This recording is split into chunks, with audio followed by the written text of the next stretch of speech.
Hello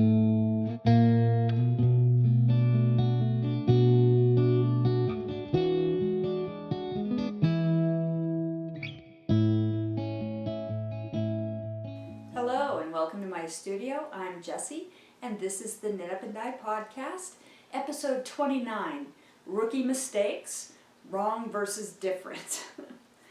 It's been a busy week. I have spent the past 2 weekends dyeing like crazy to build up my stock for my anniversary sale in May, and I'll be telling you a lot more about that as we get closer. But in the meantime, my hands are stained and my kitchen is a mess. But it's something I enjoy so much. It's so much more than a hobby. I just love what I do. And I'm really excited to show you some of the new yarns that I've come up with, but not quite yet. Everything is still on the drying rack and I really want to get everything settled in and looking its absolute best for you before I start showing it off. But there's great new colorways coming for the sale, so stay tuned. I want to thank all of my new subscribers. If you have been with me since the beginning, thank you for staying with me. If you're new, welcome! I hope that you like what you see, and certainly if there's something that you'd like to see, whether you're new to me or you've been with me from the start, write to me and I am happy to demonstrate things for you or talk about things for you. And I have a couple of mailbag items later today that I'm going to talk about and start expanding on that a little bit for you. So like I said, I have been dyeing. I have done basketfuls of skeins of yarn and it's been great fun. I do find sometimes that when I'm trying to do a lot of production, I have a tendency to stress myself and think, oh, you have to come up with the perfect new colorway. And it takes the creativity out of it. And that really happened for me yesterday, where I was so focused on making sure that I was getting enough stock done and trying to come up with new colorways that it suddenly wasn't fun for me and I felt strained. I felt like my creativity was strained and I was suddenly thinking, these colors don't work, this doesn't match, this isn't pretty. I need to come up with the perfect color, and I really bogged down. And as soon as I realized that I had anxiety about producing the perfect colorways, I stopped. I turned everything off. I got a hold of my husband in the garage and I said, let's go out to lunch. And he was very obliging and we loaded up and we went down to the next town over and sat outside in this beautiful cafe and just had one of those ordered nothing but appetizers and drinks lunches so we could snack and nibble on everything. I love doing that. And really just relaxed out in the sun. As you can probably tell, I'm a little red today. And in doing that, in removing myself from the situation, it reset everything. It gave me a chance to relax. It gave me a chance to look around and see things that I thought were beautiful and rethink my process and rethink my colorways and stop stressing. By the time we had eaten lunch, by the time we got home, by the time I turned everything back on, I was relaxed, my creativity had returned, and I was ready to do beautiful things. And I can see a difference between what I designed in the morning and what I designed in the afternoon. And to be perfectly frank, some of the morning stuff you will never see. I'm not happy with it. It looks strained, it looks contrived, it looks like I'm trying too hard. And when that happens, those colorways just don't ever make it to market. They will become donated items, they will become items that I knit for myself, they will be the perfect swatches and tests, they will not be anything anybody ever sees because I feel very much like the stress is trapped in them. And nobody should ever have knitting that has negative energy trapped in it. Your knitting should be happy, it should be a joyful time. As well as your dyeing. If you're dyeing yarn and you're starting to feel stressed, back away, go do something else and let that creativity flow again. So progress this week. I got knitting in my hand, let's set that aside.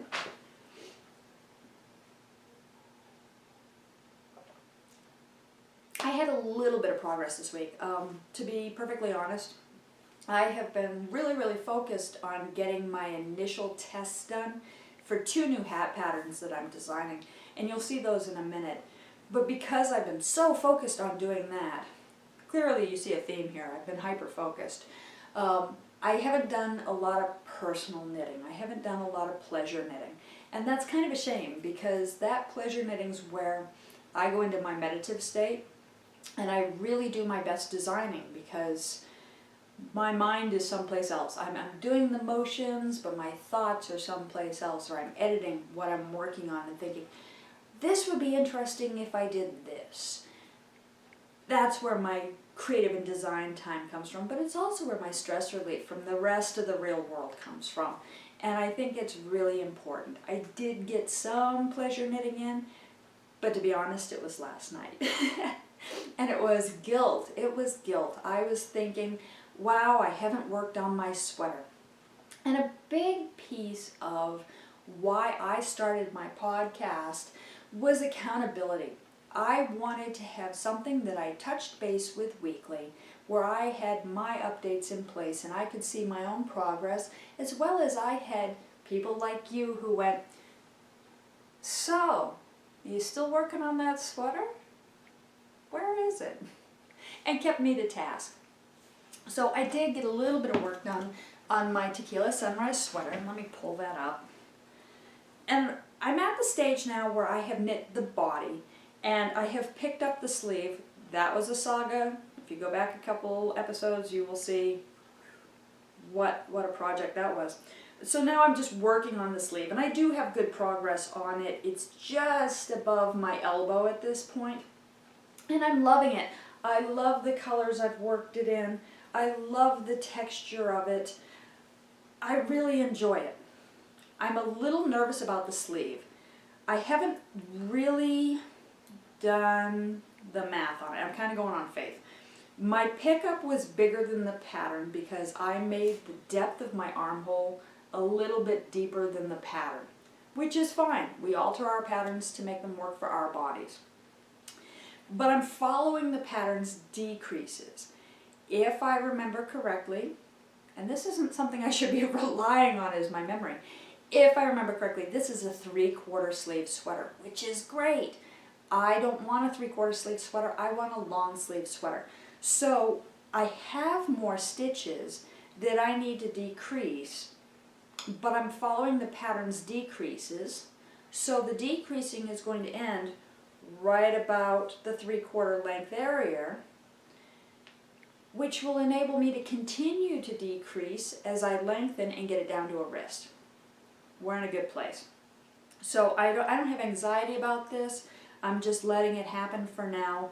I do need to stop and try it on again and make sure that I'm comfortable with the sleeve. I don't think that the extra stitches are too blousy. I think it worked out nice and square. I love the yarn. I love the yarn. I had never worked with Targhee before, and Targhee wool is, I love it. It just says jeans to me. It has that comfortable, relaxed, perfect cottony kind of feel, and it's nice and warm, and the colors are bright and joyful. This project is great. I'm happy with this project. Anybody who's interested in getting more information about this pattern, this is the Lori sweater. Let me grab the pattern. It is a paid sweater pattern. You can get it on Ravelry. It comes in a whole bunch of sizes. No, it is a long sleeve sweater. I need to pay attention. Josie Paquin is the designer. There's the face of the sweater pattern. And again, it's on Ravelry. I love it. It is a wide boat neck. I did modify mine in a little bit just because I prefer a narrower neck than what the pattern suggested. I do need to pay attention to that sleeve. For some reason I thought it was a 3/4. But easy to read, well written. I'm happy with the pattern. Certainly go and check Josie out. I think she's a brilliant designer. Good stuff. So that's my progress, and really my progress last night was only from about here to here. So I got 3.5 inches done. It's progress. I don't have to finish it overnight. It's progress, and I'm working on it, and it'll be done someday, and I'm going to enjoy the process as I go. So we'll tuck that aside for more progress later, we hope. Actually, my plan is this afternoon, after I do my podcast, I have a little bit more project dyeing I need to do, and then I'm going to go sit in the sun. Well, scratch that. I sat in the sun yesterday, and I'm pretty red. I'm going to go sit in the shade and enjoy the sun at a distance, and maybe I'll work on my sweater then. That would be, I could use that. It's Sunday afternoon, and I could really use a nice relaxation before I dive back into the real world and my 8 to 5 job. I think that's a good plan. This week I also had a studio enhancement. This is an item that I have long looked at, and just, it's a splurge. It's a big splurge. It's something that really, I don't know that I'll ever use, but I enjoy it. And why not? Why not get yourself something that you enjoy? I had been on Instagram, and for some reason happened to catch a posting by Gail's Art. She does these painted sock blanks. They are stunning. I love them. I don't know that I will ever knit from a sock blank. Why? Generally speaking, sock blanks have a design side and a back side, and I feel very much that when I knit it, I'm taking all the beauty of it and breaking it up, which it's beautiful. It comes out with beautiful speckled socks, don't get me wrong. But the way my yarn twists, it doesn't pull as much of the front color as it does the back color. I'm doing something different. And so I lose a lot of the speckling. And I've only seen this on a little sample that I did once where I had knit up a block and I had done some stenciling on it, and I took it back out, and when I knit it, it just, too much of the print was going onto the inside, and I thought, well, I'll just knit it inside out and then I'll enjoy it. But it wasn't satisfying. It wasn't satisfying. That's the root of it. Anywho, so Gail's Art, she had a beautiful collection of sock blanks listed up in her Etsy shop, and one of them really just hit home for me. And I got lucky. It hadn't been bought yet by the time I got there. Usually with sock blanks, especially when they're posted up on Instagram, you can't click fast enough, and they are sold out. There are some really gorgeous ones that they are ghosts. You can't get a hold of them. This one, however, I did get. And this is by Gail's Art. This is a sock blank. This is 1/2 of it. And it has these beautiful shades of purples and blues and gold and brown on it. I'm trying to see if I can see it without losing too much here. This is the other half of it. It's stunning. I love it. I think it is so beautiful. Let me bring it in a little bit so you can really see the print on this. Isn't that just beautiful? Can you believe we can do this with dye and yarn? Isn't that stunning? So, for me, this is very much an art piece. And I am very seriously considering having it framed. My studio in here is beiges and browns and purples. And this is beautiful. This is all in the same color family as my studio. And I honestly think that this, at its length, framed up and mounted up in my walls, would be beautiful. So I'm sure that that is not what Gail intended when she made this sock blank. I'm sure that she wanted somebody to purchase this and make beautiful socks from it. Then again, maybe Gail was satisfied just simply making this beautiful piece and doesn't really care what we do with it. I really feel like I'm going to be most satisfied with my purchase if I enjoy it in this way and keep it in the art that she created. that's me. It's my thing. But this was my acquisition this week, and it was a splurge for me simply because I'm not project-minded about it. I'm very much that this is art for me to enjoy. If anybody's interested in this particular design, there should be future ones. I assume she's going to reproduce this. I could be totally wrong. This particular design was called Brass Octopus. Be mindful, she's brilliant in her listings. Her listings detail specifically for you whether the sock blank is a single, like this one, where you start at one end and you knit one sock to the middle and then knit the second sock, or a double, where there are two lines at once and you're knitting two socks simultaneously, or you're unwinding into two separate balls before you make your socks. She's very detailed.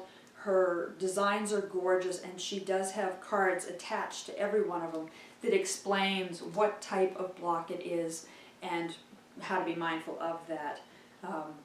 Really beautifully done, really beautifully done. Gail, fabulous, thank you. So there's that. Alright, what did I do this week? If you've been following me, you've seen photos on Instagram of my lunchtime knitting progress. I have been working on 2 hat designs. One of them I'm referring to as Order of the Phoenix. I'm a huge Harry Potter fan. The other one I'm referring to as Dumbledore's Army, which is a division of the Order of the Phoenix, just a little bit less involved. And that's been included in the design. Both designs include the same features. One of them has a inset pattern that goes in one direction. The other one is the same inset, but I flipped the chart and I have it going in the other direction. Each of them have textured sections and a mock cable.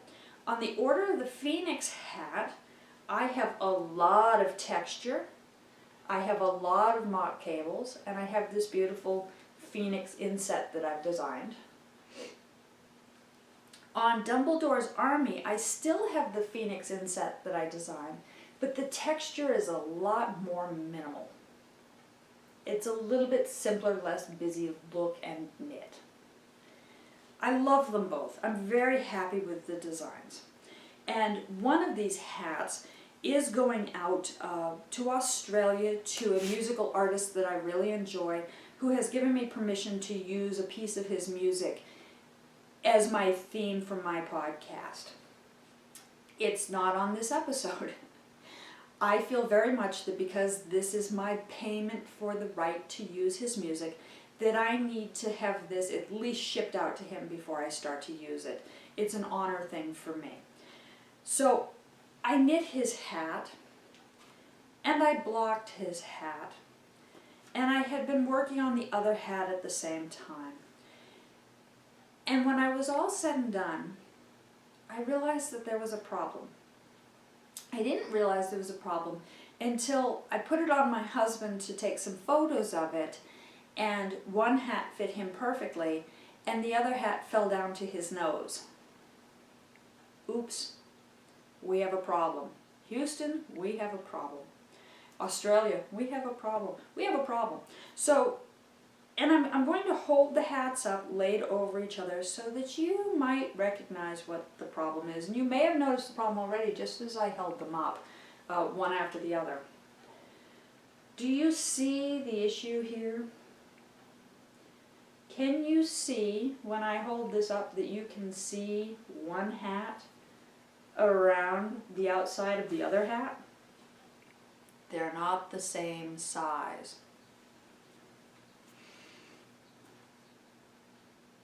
They have the same number of stitches. One hat does have a little bit more ribbing, but they've been blocked to the same size. What happened? I made a rookie mistake, a big-time rookie mistake. I made an assumption. Stupid, stupid, stupid. I should have tested both yarns in a swatch before I knit. I didn't. I cheated. I picked up the yarn and I cast on and I just went with it because I know my knitting, I know my gauge, I know my pattern. It'll be perfect. Yay! No. Mm-mm. So when I started this whole design, I started the design using this yarn. And this yarn is the right size. It is the perfect dimensions. It is the gauge that I based everything on. This is the one that I did my gauge swatch with, and the hat fits very nicely. I'm very happy with it. It's snug, it's stretchy, I like it. The individual that I'm knitting the hat for, I had given him a color option. I asked him, what's your favorite color? What do you want? I want to make something that he's going to enjoy. And he said he likes dark brown. Not a problem, I get colors. And I dove into my stash and I grabbed the equivalent yarn and I cast on and I knit it.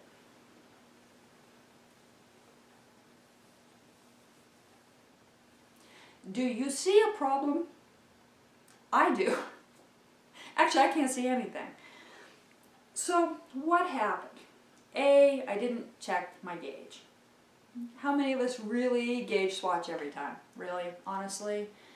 I'm sure that there's one of you out there going, well, of course I check my gauge every time. Jessica, you're a designer, you're a professional. You don't check your gauge every time? No, I'm a human and I'm an idiot. I don't check my gauge every time. I make stupid assumptions that I'm on task and I've got this. I also trust manufacturer labels, and that is a big part of what went wrong here. Yes, I should have re-gauge checked. I didn't. This product is Cascade 220 Superwash. Cascade 220 Superwash is listed as a worsted weight yarn. This is my worsted weight yarn. This is my Salsa Monkey. It's a worsted weight yarn. Worsted, right? No problem. Big problem. And I have actually been online and checked a lot of forums and a lot of other listings about this yarn. And I knew this. I had come across this problem years ago and I had forgotten. In fact, I had it tucked in my stash, kind of in a different drawer than the rest of my worsteds, because I intrinsically knew that there was something different here. The Cascade 220 Superwash is not a worsted. The company calls it and lists it as a worsted. If you go to Ravelry and you look up Cascade 220 Superwash, you'll see a little note down at the bottom that says, please leave listed as worsted per manufacturer request. Manufacturer acknowledges this yarn is a light worsted. Then put it down as a DK and save us all this nightmare. It is a DK. It gauges in at a DK weight yarn, and that is the difference right here between a worsted and a DK. Just a little bit off, just a little bit off. And in a hat, it made obviously a huge difference. I can pull this right down. So my hat is designed as a DK weight. I had it in my head that it was a worsted. It's not. It will remain a DK weight. I like the look, I like the texture, I like the fabric it created, and I will be releasing it as a DK. I will also be knitting this again as a DK weight. This happens. Every yarn is a little bit different. This is an organic material. Visually, when I have my DK and my worsted weight and I'm doing my dyeing, I have to be very careful that I keep these things separate, or I pull out my scale and I weigh my skeins, because a DK and a worsted are very, very close together. It's a simple mistake to make. I have purchased the wrong thing, sure that it was a worsted, and gotten home and weighed it and realized it was a DK. I've bought DKs and got home and realized that it was a hand-spun DK and it really weighed in closer to a worsted. it's an organic material. There's going to be variance in it.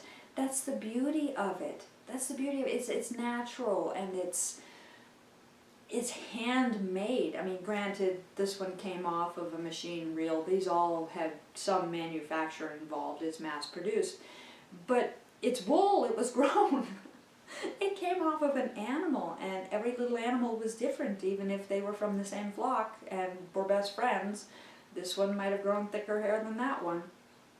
Same as your family. Some of your family has thick hair, some of your family has thin hair. Same with sheep. So I have been reminded in a big way that I really need to pay attention to these things, and I need to be consistent. And I need to do my swatches. So that kind of brings me around to gauge. Don't you just love gauge? Everything should just come out the way it's supposed to. We should be able to instill into our projects, this is supposed to be the perfect size, and have it just naturally work. It doesn't work. I want to remind everyone how significant a difference gauge can make. This was a hat. I'll find somebody with a big head and they will love that hat. Or I will find somebody who has a lot of hair who likes a looser fit, and they will love that hat. I'll find somebody will love that hat. Somebody will like wearing it super slouchy. There is somebody out there who will love that hat. It's not going to work on me, but that's just me. But with gauge is so important, especially when we get into bigger items. I'm knitting this sweater. I checked my gauge. I wanted to be sure that when I put 40, 80 hours of work into something, that I was going to get something that I wouldn't have to find somebody who was going to like it. I wanted to be the one that liked it. I wanted to be the one that wore it. And so I checked my gauge. Sometimes we figure out really early in a project that the gauge is off, and we're able to stop and go back and not lose a lot of time. Sometimes we just march ahead and we are not mindful of our gauge, and we end up with a project that doesn't work. I have a sweater that's in the shame pile somewhere that clearly had that issue. And we're not going back there. The difference a half a stitch can make is huge. And I have my cheat sheet here in front of me. I did some math today. If you have a sweater that you're going to knit in the round, and it has a 200 stitch cast on, and the gauge that's called for is 5 stitches per inch, you're going to end up with a 40-inch circumference. If that's what you're looking for, that's perfect. However, if your knitting gauge is coming out at 5.5 stitches per inch, the end resulting sweater is going to be 36.4 inches. 40 inches, 36.4 inches. I don't know about you, but 4 inches difference in a sweater for me is the difference between breathing and eating. Or not. Take your favorite shirt and just pinch in 2 inches. Is it still comfortable? If it's a fitted design and you take 2 inches away from that, corset, that might not be the right answer for you. The same is true in the opposite direction though. If you're trying to create a fitted look and you're looking for a 36 inch and your gauge is off by that half stitch, you're going to end up with a blousey fit that might not be appropriate to the design. I know gauge swatching is a pain. I don't like doing it myself. But take the time, plunk down in front of the TV while you're watching a podcast. Sit down and knit a square. And maybe it turns into a blanket square, maybe it turns into a pot holder, maybe it turns into your next most wonderful creation. Do a swatch. I have some mailbag items today. I'm kind of excited about this. I often reach out to you and tell you, please write to me. Tell me what you want to hear about. Tell me what techniques you'd like to see. Questions, absolutely. I'm here to answer your questions. It's fun for me and it gives me some guidance in what I present. It's hard to come up with new materials every week. I often feel that I'm just kind of rambling when I'm talking about what I knit that week, unless I've learned something with my knitting that week. But if you have something that you're curious about, or if you need more help with something, I'm here and I would love to dive into that. So I have some mailbag. Elizabeth wrote to me. Elizabeth wrote as follows, and I have Elizabeth's permission to share. Thank you, Elizabeth, I really appreciate it. Hi Jessie, I'm a huge fan. Thank you for all the tutorials and dye techniques. You've almost convinced me I need to try dyeing. Please do, Elizabeth, you're gonna love it. You're gonna love it. I particularly like seeing your knitting tutorials. I've been knitting for about 30 years now, and I have no idea how wrong I was doing it. Elizabeth, when you wrote to me, you put wrong in all caps. I wanted to cry. I'm going to stop with my letter right here, right here. I want to tell every one of you very, very clearly, if you are knitting, unless you are coming up with a knot or you are unable to form a stitch of any kind, you're not doing it wrong. You're not doing it wrong. You're doing it different. And different is how we get all the stitches that we create. That's how we get lace. That's how we get cables, simply by working it different. A twisted stitch is not wrong. It is different, and it might be a design element. I'll come back to this. The internet has been a real gift, as I apparently inherited a lot of bad habits from the aunt that taught me. There are a couple of techniques I really struggle with. I know that the purl I was taught is wrong, but I can't seem to get it right no matter how many people show me. So I just avoid it and either do garter stitch projects or knit in the round. Silly, huh? No. Elizabeth, you're not silly. You're doing what works for you and you're enjoying your craft. If you'd like to learn more, let's learn more. But if you're content with what you're doing, be content with what you're doing and don't let other people judge you or make you feel bad about your knitting. You're not doing it wrong. There's simply something that's been missed and you're doing it different. We're going to work on that. I also struggle with yarn overs and always seem to end up with too many stitches. I love your podcast. Keep up the great work, Elizabeth. Now, I've already responded to Elizabeth in person. Elizabeth, thank you. I love going back and forth with you. You have been a delight, and I'm excited that you're already moving ahead in your techniques and that you've released the idea of wrong. I'm so glad that I got rid of wrong for you and that you are feeling more confident. But I want to get rid of the idea of wrong for everyone. And that's why I asked Elizabeth's permission to share this. Really, one of the biggest things that I faced, one of the biggest challenges I faced when I started teaching knitting was people that came into class with the mindset that what they did was wrong. Or people that straight up avoided taking a class because they thought the teacher was going to judge their work and tell them that they were wrong, or worse, they had actually experienced an instructor that told them they were doing it wrong. Unacceptable. Straight up. Unacceptable. Any teacher that ever tells you that you are knitting wrong really needs to reconsider their job choice. It may be the wrong technique to apply at this time.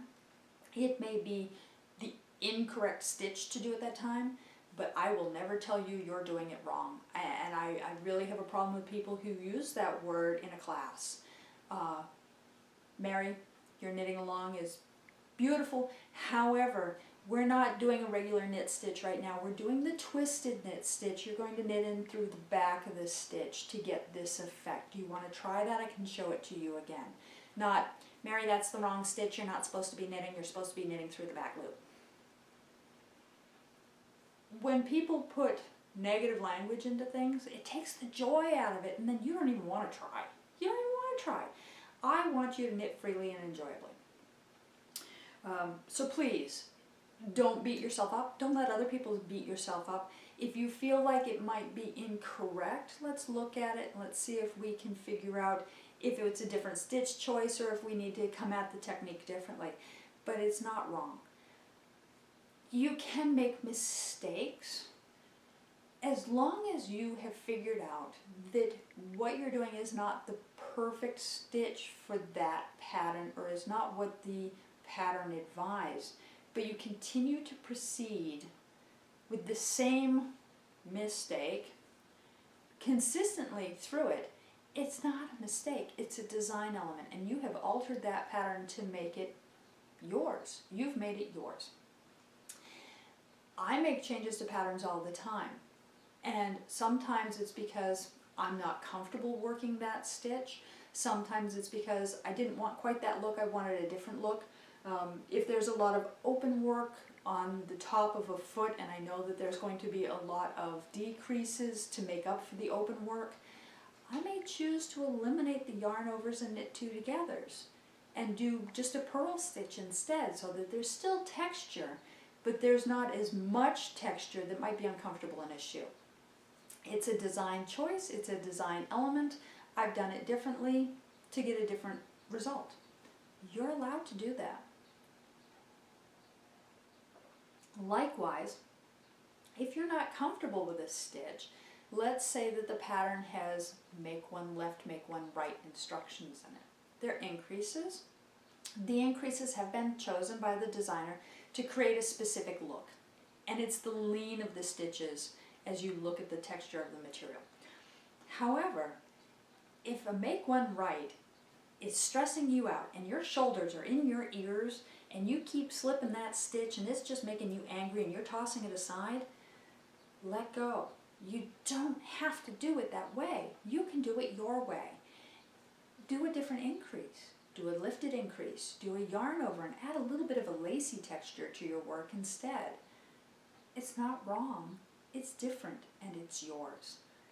I hope that I'm empowering you to make your own decisions and to let go of the negativity in knitting. That having been said, I am going to demonstrate a purl stitch for you. Now, I have to ask your forgiveness right up front. I'm going to demonstrate this purl stitch. I'm also going to demonstrate a yarn over for you. However, my demonstration is going to be limited. I am an English knitter. I knit with my yarn in my right hand. I do not continental. I have tried continental stitch. I can knit that way, but I cannot purl that way. And it's just uncomfortable for me, so I'm not going to be able to demonstrate it for you. It would be a sloppy needle dropping mess and nothing that you could learn from. There are wonderful, wonderful tutorials all over the YouTube channel. Feel free to hop on there. You're not insulting me at all. If you need to go and see how a continental knitter works this, stop right here, go and do continental purl stitch, and do a search in YouTube, and go take a look at what that stitch looks like. It's just a little bit different positioning, and I want you to get the information that you need for your style. I do try to learn other styles regularly so that I have a broader base to work with, so that I have other techniques to draw from, and so I have more opportunity to demonstrate from you. This one simply is not one that I'm capable of, so I'm sorry. But technically the stitches work the same way, the yarn's just in a different place, and if you follow along you may see that you can make sense of what's going to happen here. So let me grab the camera, let me get into a different position here for you, and let's look at the purl stitch, and let's look at a yarn over. Perfect, all right. So here I am, ready to demonstrate a purl stitch. I'm going to try as hard as possible to keep this in frame for you and to keep this focused in tight so that you can really see the stitches. It's a little difficult to have filming over my shoulder without another person, but we're going to do what we can for you. You'll see very quickly here that I have a stockinette swatch. This side is knit, and there's our knit stitches. This side is purled. Stockinette is achieved by knitting a row, purling a row, alternately and repeating, to get all of the stitches on the same side. An important note about knit versus purl is it is the same stitch. One is the right side of it, one is the wrong side of it. The action is the same, but the position of the yarn is different. In order to work a purl stitch, we work with the yarn in the front of our work. We insert our needle from the back to the front in the first stitch. We wrap our yarn around. I tension my yarn back. It's easier to draw this loop through if I have a little bit of tension on it, and simply by holding it and the needle simultaneously and giving that needle a little bit of a nudge, I can pull that loop through and then the stitch off. That's it. That's all you have to do a purl. Again, I'm keeping my yarn in the front and I'm tensioning it by holding it in my hand with the needle at the same time. In through from the back to the front, bring it around, give it a little bit of tension, draw back through and off. Around, a little bit of tension, back through and off.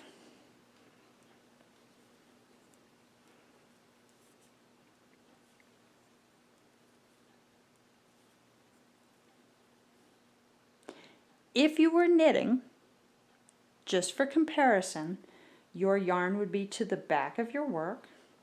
You would go from the front to the back through that first loop, wrap around, tension a little bit, draw that through and off. This is a knit stitch.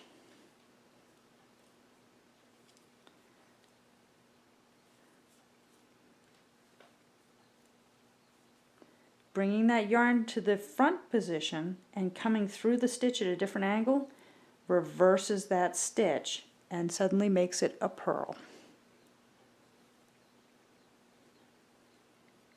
It's that easy. It can be confusing. If your yarn is in the wrong position and you try to do it, you're going to end up with an extra line. Do you see this here? How there's 2 stitches coming up over this needle and there's a gap in between? You've technically done a yarn over simply because you didn't change the position of the yarn. The same is true if you have your yarn in the back. The same is true as if your yarn is in the front from purling and you knit a stitch.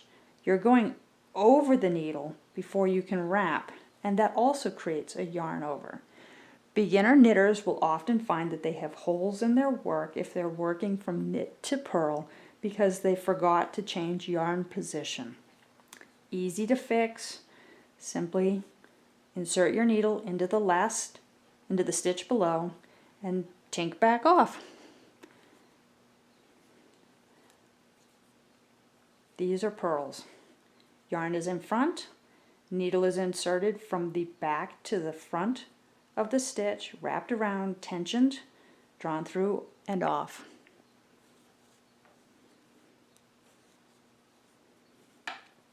So what is a yarn over? A yarn over is an easy increase. It creates a lacy hole. A lot of yarn overs in lace work are also paired with a decrease to keep the same number of stitches. However, if you're trying to increase the number of stitches, you may work yarn overs without a decrease pairing. Yarn overs are really quite easy. They are exactly what we say they are. They are a yarn over the needle. I am knitting. If I need to insert a yarn over, I bring my yarn to the front as though I were about to do a purl and over the top of the needle. Think of it this way. Grab your yarn, put it over, yarn over. Then work the next stitch. Now working the next stitch looks sloppy, and I'm going to show you again. I have worked my yarn over. That's it. That's all you have to do a yarn over. But when I go to work my next stitch, the yarn's not tensioned from behind from being in the last stitch. It's kind of loosey-goosey up here. I have to tension it myself, and there's my hole, like it's supposed to be, with an extra stitch just at a funny kind of an angle up over. I'll work another yarn over and another stitch. That's it. Yarn overs can be done purl side or knit side. If you're working a lot of yarn overs on the purl side, your yarn is already on the front to do a purl. You work a purl, you work a purl. To do a yarn over, you go over the needle, oops, you go over the needle, but you still have to bring the yarn back to the working position to work a purl. Then you work a purl. And again, there's going to be a hole there, and there's going to be an extra stitch over the needle. Working a yarn over on a purl row or with a purl after is slightly more complicated because you have to watch your yarn position. Let's say that we're going to work another yarn over. I am purling a stitch. My next stitch is a yarn over. I put my yarn over the top of my needle. I bring it back through between the needles to work my next purl. Now, in classes in the past, I've had people who had great difficulty with yarn overs. And a lot of the issue was they felt that the yarn needed to wrap more than just over the needle to accomplish the stitch. Let me see if I can demonstrate what I was finding.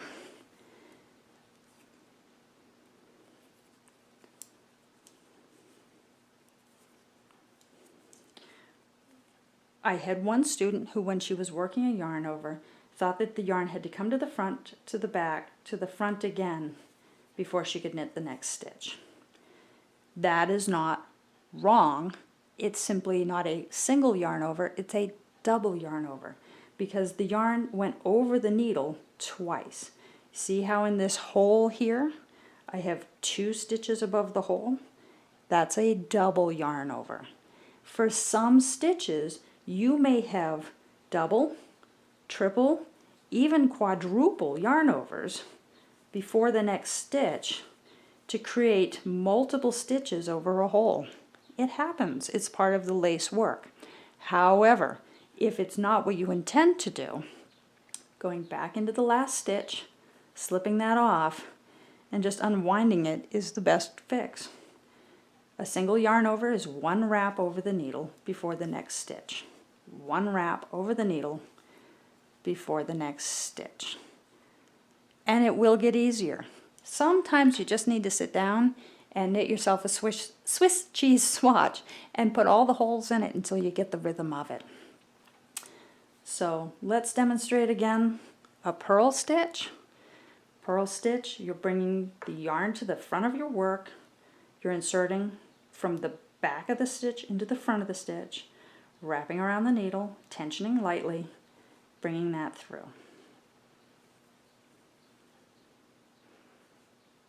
These are purl stitches.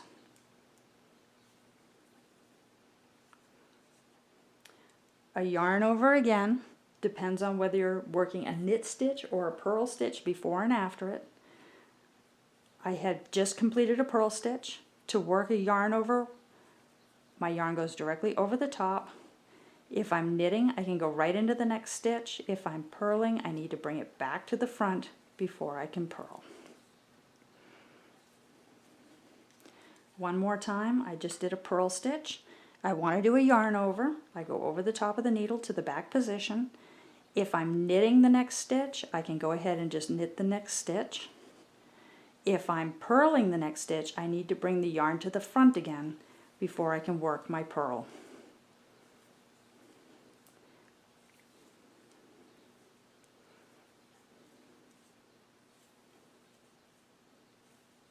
And I'm just going to purl to the end of the row here so that you see that action.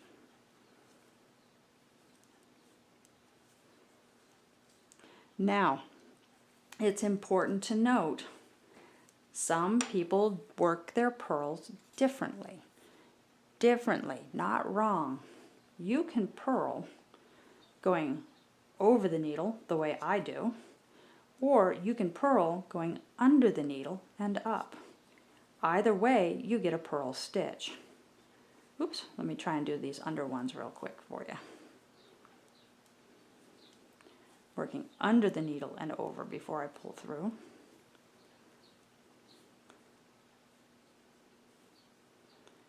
The difference is by wrapping in this direction,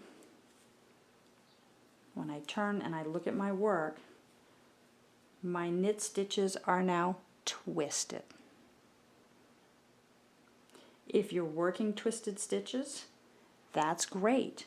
If you're not working twisted stitches, this may add more tension to your stitches than you want. To untwist the work on the next row, instead of knitting into the front of the stitch, which would twist the stitch, you knit into the back of the stitch. This may be the way that you were taught. If you were taught stockinette with a reverse wrap purl, you may be knitting into the back of your stitches to make a regular knit stitch rather than into the front. Oops. There's my correct stockinette untwisted because I reversed my purl. I had to reverse my knit. I'm sure I've probably lost a lot of you. I hope I haven't. I hope that my demonstration was clear and that my language was clear. Certainly, if I lost you and you would like me to clarify, don't hesitate to write to me. I'm happy to review it. Right, so hopefully I didn't lose you in my demonstration. Hopefully you were able to follow my line of thinking. And hopefully my English style, using the yarn on my right side, didn't throw you off too much if in fact you are a continental knitter. My goal is to show you something and make your knitting a happier, better experience. I had another piece of mail today. It came in this morning actually, and I just wanted to touch base on this one pretty lightly. But I do want to honor this mail. Mickey in Wisconsin wrote to me, "Hi Jessie, great podcast, but you don't talk enough about yourself. How did you start knitting, dyeing, and what other crafts do you do? We want to know more about you." Mickey, thank you. I'm flattered. I'm flattered. So, how did I start knitting, dyeing, and what other crafts do I do? Well, this could be a 4-week episode. Knitting. My first experiences knitting were with my mom. My mom had a booklet that had a mitten pattern in it, and I remember having 2 straight needles. I'm pretty sure they were straight needles. Gosh, I was probably 7 when we did this. And right from the start, she taught me a knitted cast on. Great place for a beginner to start because, as I've said before, the act of doing a knitted cast on is the same as the knit stitch. I do believe she immediately taught me to do the ribbed cuff of this. So I have memory of doing a knit and a purl immediately and doing like a 2x2 rib on this. And I'm not sure about the straight needle because I don't think this was a seamed project. I remember bringing the tip in and only having like 4 stitches left, so I want to say I was on a straight needle, but I could have been on a double point. There was a reduction there. It may have been knit flat and then seamed, but I also remember having the thumb gusset. It could well have been a flat with a gusset and then a flat with a seam up the outside. I don't remember. I was 7. That was years ago. I vaguely have memory of the mitten being white. I'm not sure why I remember it being white. Maybe because it was new to me. Maybe it was just a light colored yarn. It could have been a natural color. But I do remember very early learning the knit, learning the purl, learning stockinette, learning increases to do the gusset. I don't remember what increases I was using. If I had to guess, they might have been a knit front and back. I remember being frustrated that I wasn't making progress quickly, but I liked the rhythm of it, and I had always been fascinated watching my mother knit and hearing it. It's a very soothing sound, the ticking of the needles. And from a very, very early age, I was drawn to string and tying knots in it. And I have memories going back to probably, I remember having a bit of twine and playing with it in the driveway and tying knots into it. And I really think that memory lands right around 4 or 5 years old. And just tying knots in this twine, tying overhand knots in this bit of twine and making a chain of knots, and being frustrated that I could not figure out how to turn that into a fabric rather than just a straight chain. But knowing that it could be done, I had this sense that this could be done, and I wanted to know how to do this. My great aunt was a crocheter. My great grandmother was a tatter and a crocheter. I clearly remember seeing shuttles very, very early. I remember seeing her tatting when I was about 4. And she did beautiful crochet. She used to do covered hangers. I think I still have one. I love them. And there were doilies everywhere in that woman's house. She had a doily on the back of the chair, on the arm of the chair, on the table. They were gorgeous. She had one giant one that was really more of a tablecloth on the dining room table. And it was all, forgive me, I'm not a crocheter. I believe it was the pineapple lace. It was beautiful. It was beautiful. And I always just remember being fascinated by it and having a real sense that these were made by her, that these had been made by my great-grandmother, my Nana, that these had been made by my Aunt Helen. And seeing my mother knit sweaters, she actually made me a multicolored bathrobe that she hand knit that I wore when I was very young. I know that I had it roughly from age 3 to 5. I know what yarn store she got the yarn at. I know what yarn store she took it to have it steam blocked. I know that that yarn store, to the last check, what is still in a version of itself in Portland, Maine. There was color and it was warm, and my mother made it, and I have a very fond memory of that bathrobe. It was beautiful. It really was beautiful.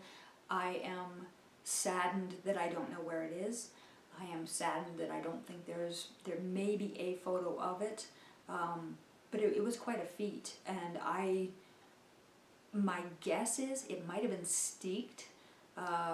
I don't know, I'd have to ask her again about that. It may have been knit back and forth, but I do know that it was Fair Isle, and it was lovely. So I had exposure to knit and crochet and tat from a very, very early age, and just had a fascination from a very early age. There was never a time that there wasn't some exposure. I did do that first mitten. I know I didn't finish the pair. I wasn't sad. It wasn't coming quick enough. I wanted accomplishment. Clearly that personality trait started early. But my great aunt taught me crochet. And with crochet, she taught me granny squares. And granny square unworsted, you can end up with a big piece really quick. And I enjoyed that. I liked the sense of accomplishment. I remember doing that well through to about age 12 or 14.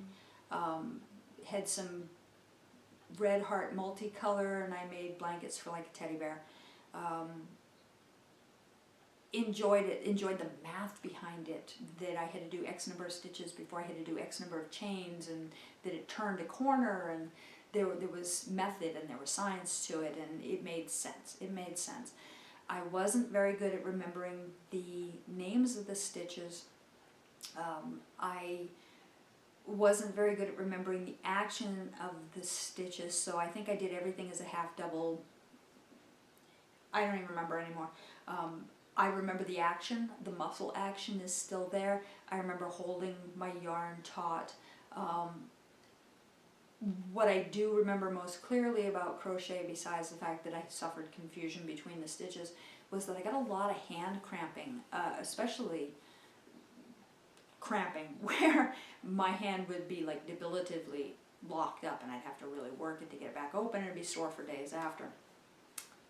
And I lost interest in that. I also, just personally, I prefer the look of a knitted fabric versus a crocheted fabric. it's a personal choice. Do I think there's anything wrong with crochet? Absolutely not. Do what you love. I often laugh at the argument, which is better, knit or crochet. Someday I will demonstrate for you. You can create a knitted fabric with a crochet hook. You can create a crocheted fabric with a set of knitting needles. And I've demonstrated this in class before for people who thought that they were really different sciences. The reality is we're manipulating string with a or two sticks, and you can get all kinds of different fabrics any way you want to. It's just a matter of approach.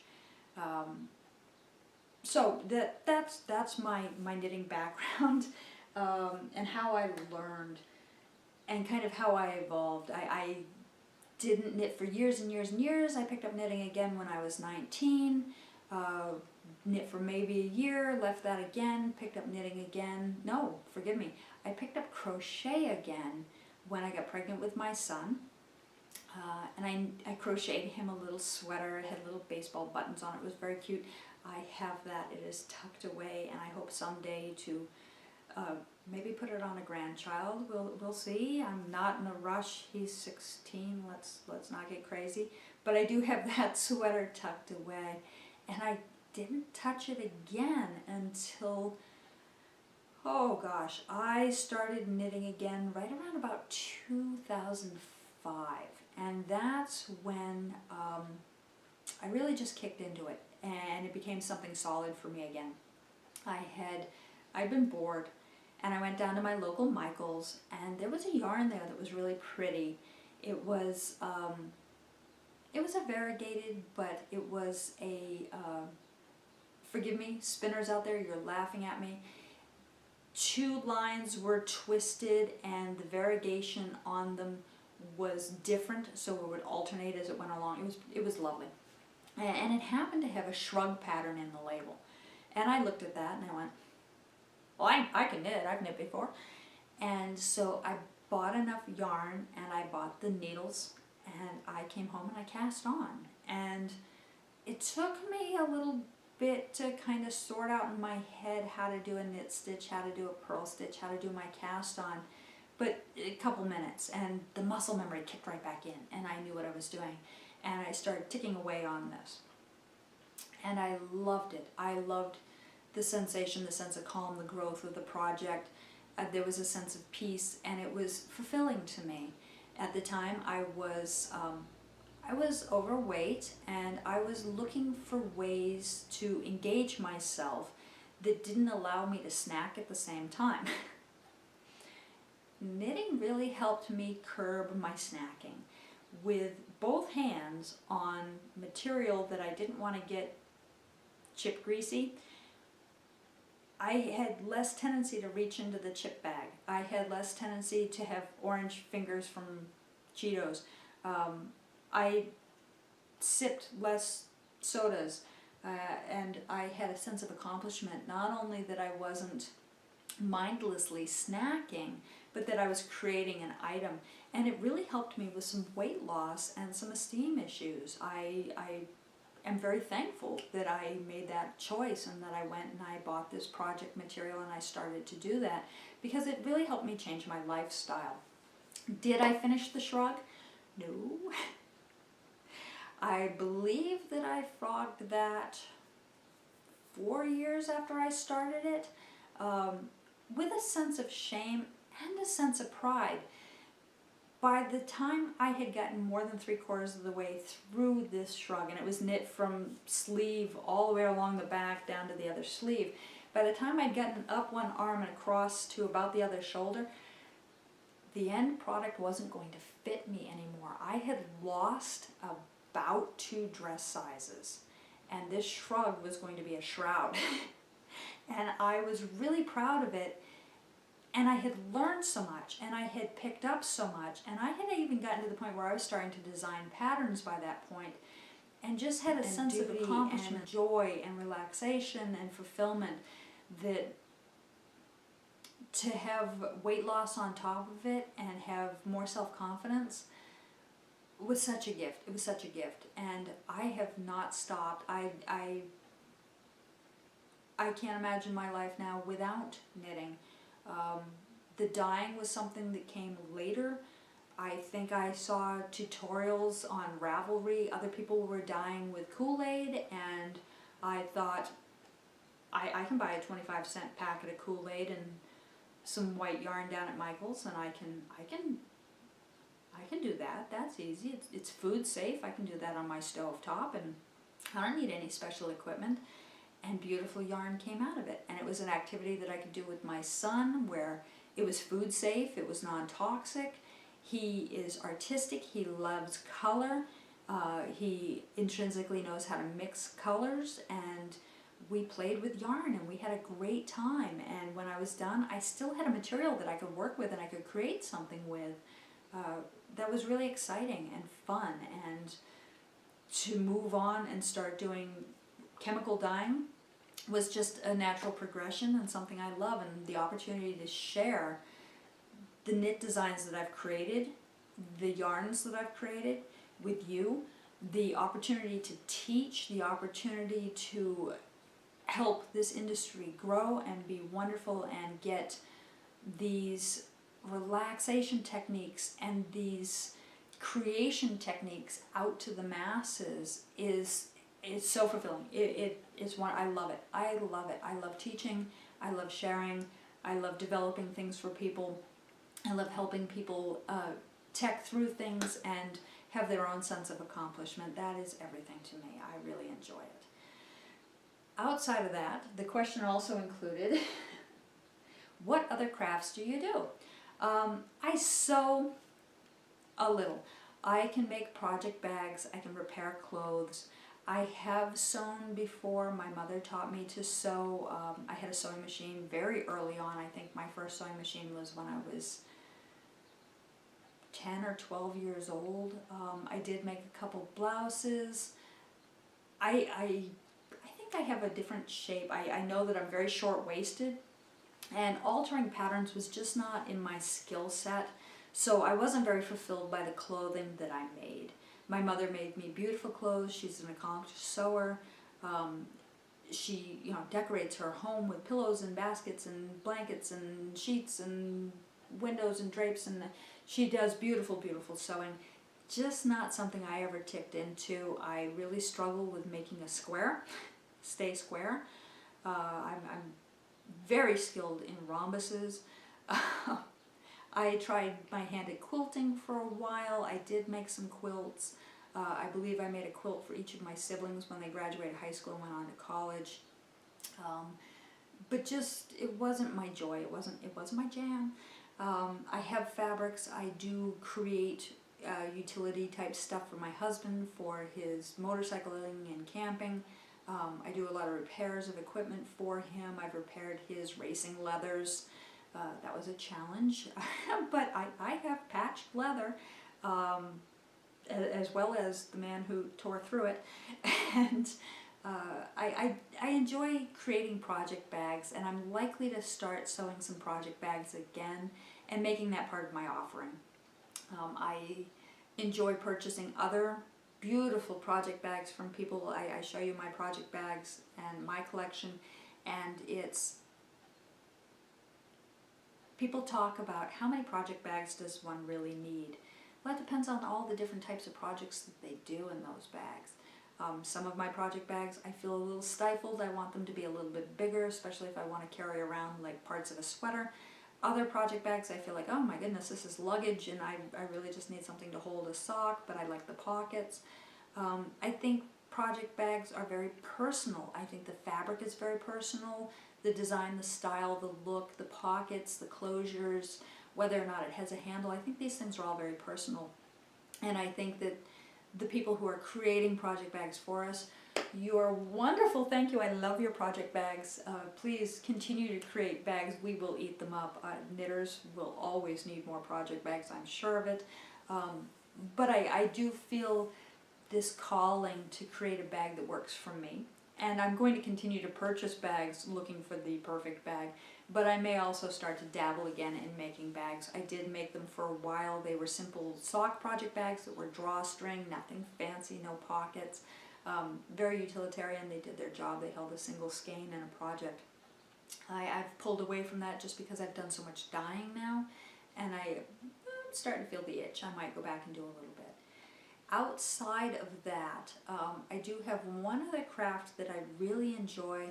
I don't do it very often because I get into cliques with things. I'm sure you all do, where you just have something that you're mad for a while, and then you shift and you kind of lose interest and you're mad for something else. We do that with our knitting projects where we're hot on socks and the sweater not so much, and then all of a sudden it is sweater season and we are knitting everything. I do the same thing between my various things where, like I said, I'm starting to feel the sewing itch again, but really I'm hot on dyeing right now, and I'm back into design mode, and I'm not doing as much personal knitting. I also am a beader. I did some beaded jewelry for a while, but I became bored just stringing beads on a line. That it was pretty, I didn't mind wearing it, but as you have seen on my podcast, I rarely wear a lot of jewelry. I have loop earrings that I wear all the time. In fact, they're rarely ever out of my ears. I have a ring that I wear that was my grandmother's that she left for me.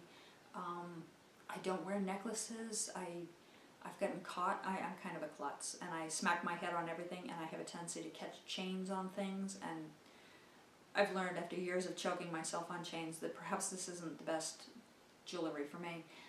I don't generally wear bracelets. I'm hard on jewelry. I'm kind of a rough and tumble girl, and forget to be kind to jewelry. It really has to be something substantial that I can not beat up too much to be safe with.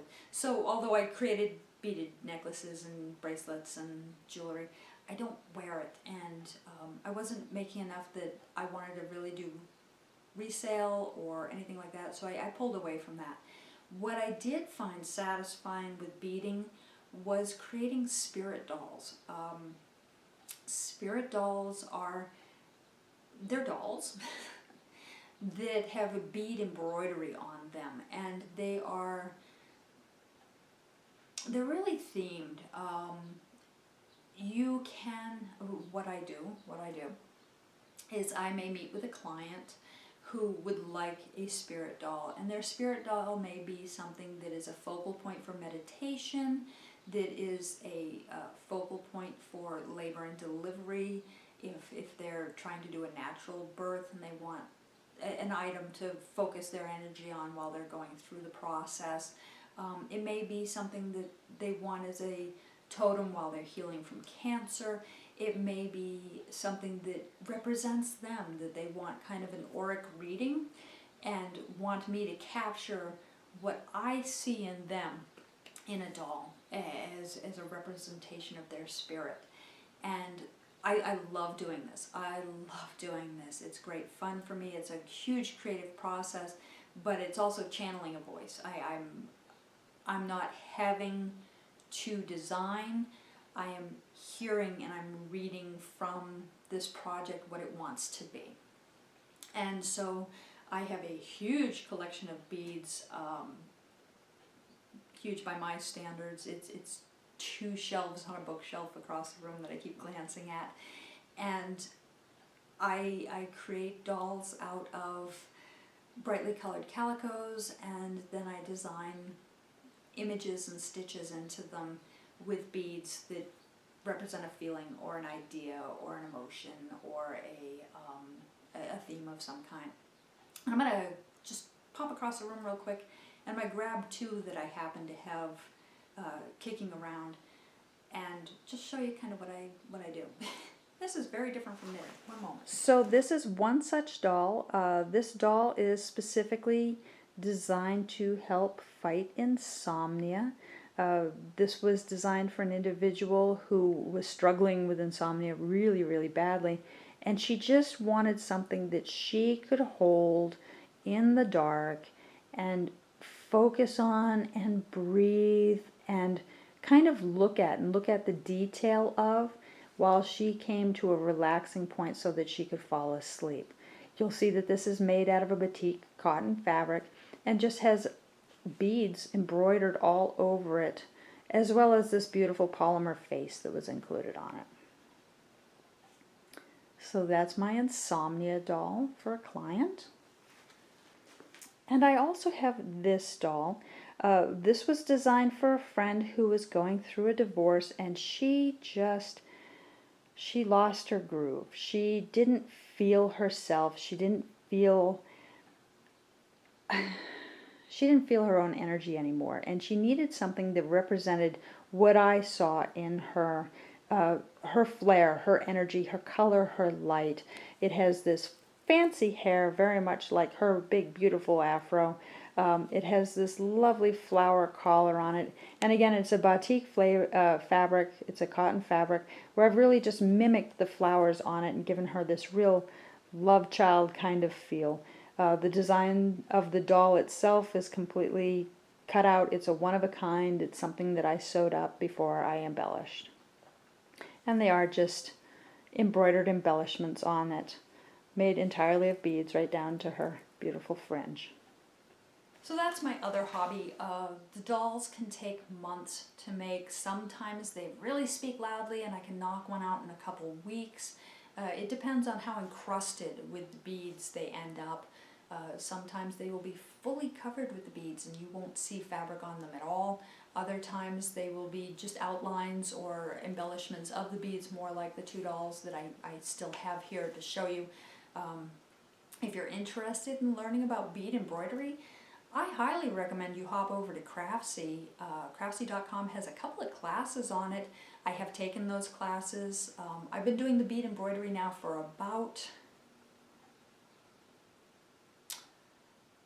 17 years. But these Craftsy classes, I have taken them and they are quality classes. They do show you the basics.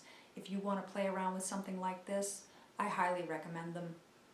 The dolls themselves, if you're interested in creating something similar, what I do is I buy a piece of batik that speaks to me or any other calico or cotton fabric.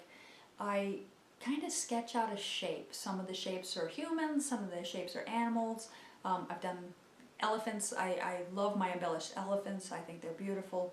I'm sorry, I don't even have a picture to show you that went off to a client. But you know, whatever speaks to me, whatever speaks to my clients. And I kind of create a template. I make sure that I add a seam allowance. I cut it out. I sew it with an area that I can reverse my work with, just like I'm making a pillow. And I stuff them with a polyester batting. Depending on what kind of a feel I'm looking for, if I want it to be a doll that stands up or if it's going to be a pillow, it depends on how firmly I stuff them. Some of the little finer areas, you've got to use like a pencil or something to get in there to really stuff them. And once it's all seamed up, then I start to bead on the outside. Seed beads, you can get them at Michael's, you can get them at Joann's, you can get them at, I'm trying to think of all the other craft places out there. They're everywhere. Just in the jewelry aisle, you'll find tubes of beads, you may find packets of beads, and I just get colors that speak to me. Let me grab this real quick to show you. Just like yarn, beads can get out of hand and you can end up with a huge stash. I fully believe that my seed bead collection alone exceeds my life expectancy. It's full of seed beads and it weighs a lot.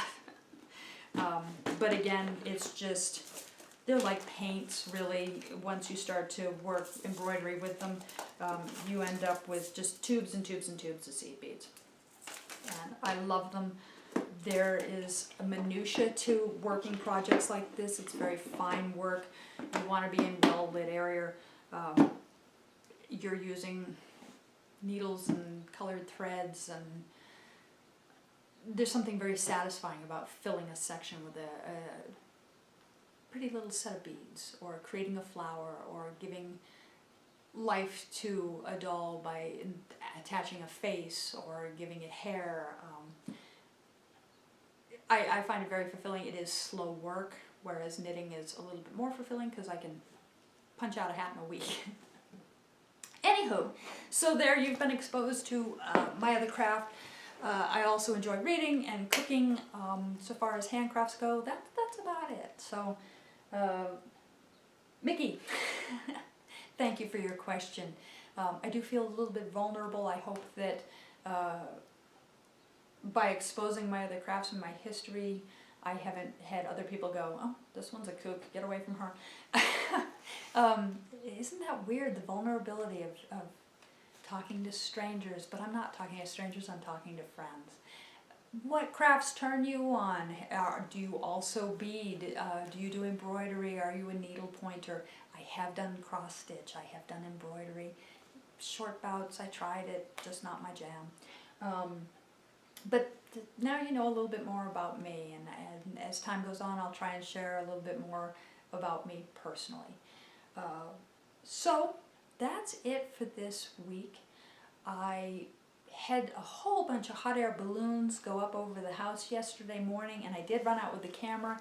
I hope I got a little bit of footage. If I did, I'm going to insert it here for you. The hot air balloon chase vehicles were going down my street, and one of them stopped and gave me a collectible card. If you've never seen these, I'm going to show this to you.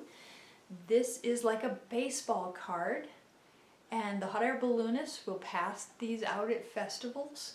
It generally has a picture of the balloon that they own, and on the back they usually have information about the balloon, the owner, the pilot. This particular balloon went right over our head, and I'm pretty sure I have footage to share with you, but it talks about the pilot, who is Mike, and Mike has been a certified balloon pilot since 2016. The balloon is called Cocoa Bird. It is a Cameron balloon model Z90. Means nothing to me, I don't know, but it's very interesting. She is 60 feet tall, 58 feet in diameter. She can hold 90,000 cubic feet of air. Her envelope, which is the balloon top, is called an envelope, weighs 229 pounds. That is a lot of silk, folks. And she weighs 900 pounds with the gondola and fuel. She has 3 tanks that hold 40 gallons of propane. She was made in 1999 with 9 colors and has 24 panels. So hopefully you get to see Cocoa Bird fly overhead. Until then, I'll see you guys next week. You guys enjoy your knitting, enjoy your craft, and feel free to ask your questions.